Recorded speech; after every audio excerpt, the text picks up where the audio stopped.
Welcome to Martechify, a community of marketing professionals interested in digital marketing, Martech, and AI. I'm your host today, Ekaterina Konovalova, and I'm really excited to welcome an international guest from the UK, Promise Akwaowo, who is a process automation analyst at Royal Mail. Promise, welcome. Thank you very much. I'm really excited to be here. Oh, me too. I love that our Martechify community is growing internationally, and we had guests from Australia, from many parts of Europe, and today, UK. So let's talk about your career journey, your work, and let's educate our listeners about Royal Mail. Very well. Thank you so much. So my name is Promise. I am a process automation analyst with Royal Mail Group, where I work with the rapid automation and design team. Our role here is to automate every single task internally to ensure that we are able to fasten the delivery of quality services to our customers and our business clients by ensuring that we have a smooth service operation, which is very fast, which is also reliable, and also meets the customer demand as at when they do. The main focus is we automate the boring things. Great. Who Yeah. doesn't want to automate boring things? And I think for our US listeners, just to give them an idea of what Royal Mail is, I guess it's an equivalent of our USPS. It used to be owned by the government. I believe now it's a private company, but it's the largest mail company that has been serving the UK for over 500 years, if I'm not mistaken. Absolutely, you're correct. All right, so let's talk about what is happening behind the scenes. If someone wants to send a package, parcel, a letter, can you guide us through the process how the sausages are made? Oh, yes. So I did mention that the way myself and my team work, which is the rapid automation and design team, where we work is to ensure that we support the business in several ways by looking out for opportunities where we can simplify tasks by providing automation related services. Internally, we look for different opportunities across our warehouses, across our internal business processes that will ensure that we as a business deliver quality IT to our business as well as our customers. I would mention the typical one that connects more to our customers, which is the delivery of parcels. We now have robots and bots that are internally within our warehouses that help us scan these parcels easily, allowing us to allocate these parcels to different locations. When these items get to these locations, we also support electric vehicles, which is also helping us to achieve the zero tolerance goal of sustainability, which is one of the ways we now allow these items to get delivered to different locations for our customers. And when these items are delivered to our customers, they get a prompt. If they are going to be at home, fine. If they are not home, we allow the customers choose the remote option of allowing us deliver the item the next day. Otherwise, we could ship them to nearby post office on the customer's choice. Our most important task here is to deliver items that would meet the customer's needs. While our role as a unit, which is the rapid automation design team, is to ensure that all of these processes, we look for loopholes and opportunities to quicken it, which allows you as customers receive items on time.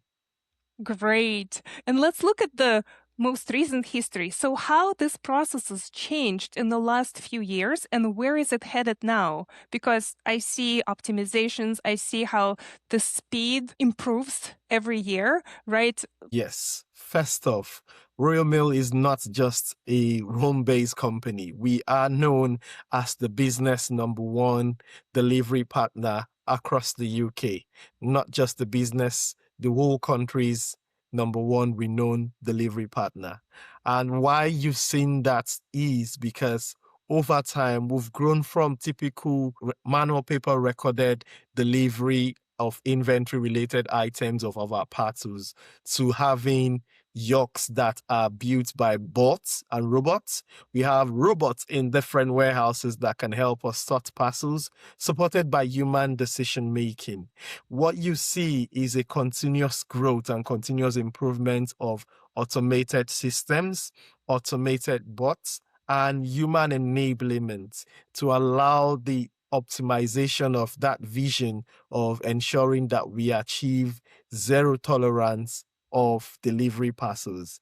And how we're doing this is the future. The future is to include AI agents and automation into the delivery of our product and services. And our services in the future is going to continue to allow our customers get their parcels anytime, any day. What's one of our selling propositions, which is we ensure we deliver all our items in all different locations, and which is one of the things that we're going to see in the future. In the future, you see items where you can create agents that will automatically sort emails from receipts into several delivery locations. You won't be able to have to sort multiple invoices, multiple Excel files all along. All of these will be created by agents that we are building as a business and as a brand. I envisage the inclusion of more robots, more intelligent robots into our warehouses, as well as other warehouses and other places that has to do with the use of human intelligence. But yes, the unique thing that comes in, the existence of this AI and automation related solutions will revolutionize the delivery of all IT services as a business. But where do we stand as humans becomes the big questions. The big question the big question with that, of course, is where we as humans now play a role, and our role would be to enable these systems in the area of decision making. AI and automation is to help us get there. They do not know that part of decision making. I know that I want to achieve something. However, I can use AI to prompt and also support me on the pathways to get there. However, when he does that, I still have that human in the loop to decide which is better, what pathway is easy for us to use. For instance, you're building an Excel model as a business owner that wants to pitch to investors.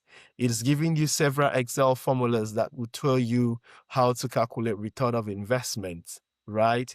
You've done all the calculations. It's now your responsibility to decide what approach is best to go by. That is where human in the loop comes in. You want to create a podcast or a paper or an article, or you rendering a service. You look at that conversation when you have to still read them and decide what part works best for you as a brand and as a business. So we are going to continue seeing more sophisticated AI agents, automation solutions, but I feel like as humans, it is very important that our relevance stays there, and we understand that it is professionals and business users that enable the use of AI into their product and services that are going to emerge successful in this growing AI world. Yes, yeah, you're absolutely right. This is the emerging trend. Going back to process automation at your company, can you share a little bit more about, so for example, if people are sending a letter and they're writing with their hand, how is it processed internally? Is the robot scanning the address, and then if it's not clear, human is checking the address and So yes, validating? as a matter of fact, this is the way it is, yeah. When it comes to parcels, right, we as a business have QR codes that we've created for any specific location that anyone wants to send a parcel to. The business user, which is that customer, would print these QR codes, through our post offices. They can also sprint it out from their home, convenience of their home, and just take the parcel to any nearest location. It could be a post office or a small pot where they can actually just slant the item by just scanning that QR code.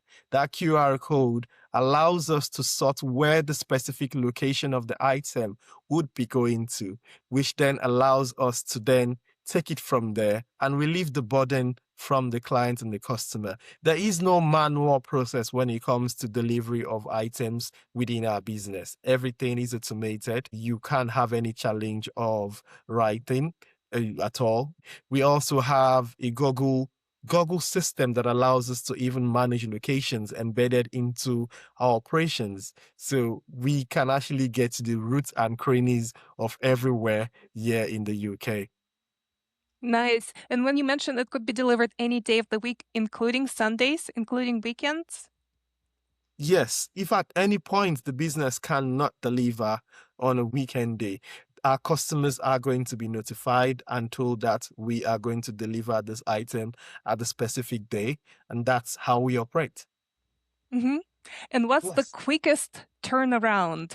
So can a letter be delivered within the same day or a parcel? Yes. Yes, there is a letter code called 24. That 24 allows it to be delivered within 24 hours. Nice. Is there anything else that you wanted to share with our audience? Oh, yes. I think what people should also know within our sector as a growing business is the emergence of AI technologies growing today is allowing us as professionals and businesses to allow the continuous delivery of quality services, which is going to really affect how you play your own role with managing long-term distant relatives. We're looking for unique ways to serve you, and that is where automation comes in. You're going to see growing demand of mobile apps that are showing you trends and ways you can deliver your parcels faster. You're going to see unique ways where you can manage the waste of paper trail and how you can also ensure that you do not necessarily have to bother yourself over the outcomes of disposing these items.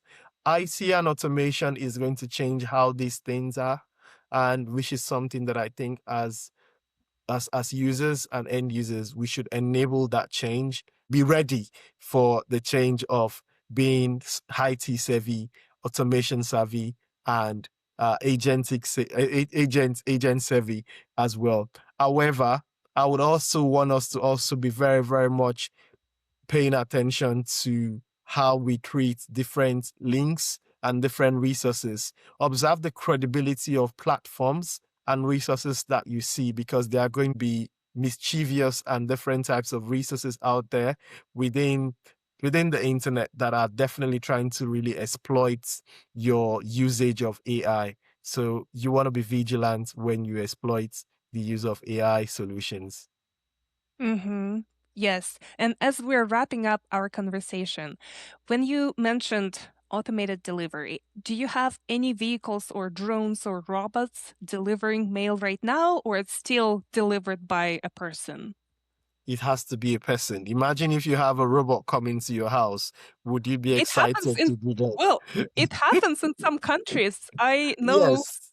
Well, Yes. that is already happening internally within the business. We can expect that in the future.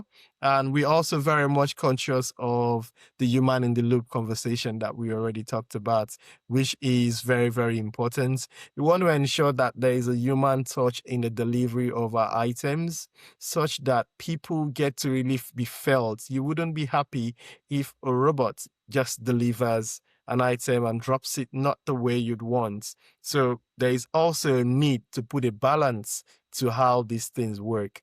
It is already embedded in several business operations, including our company that I work for.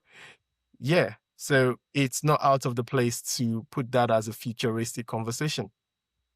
Wonderful. Thank you so much. Yeah. Thank you very much. It's been an honor having this chat with you, and I'll see you some other time.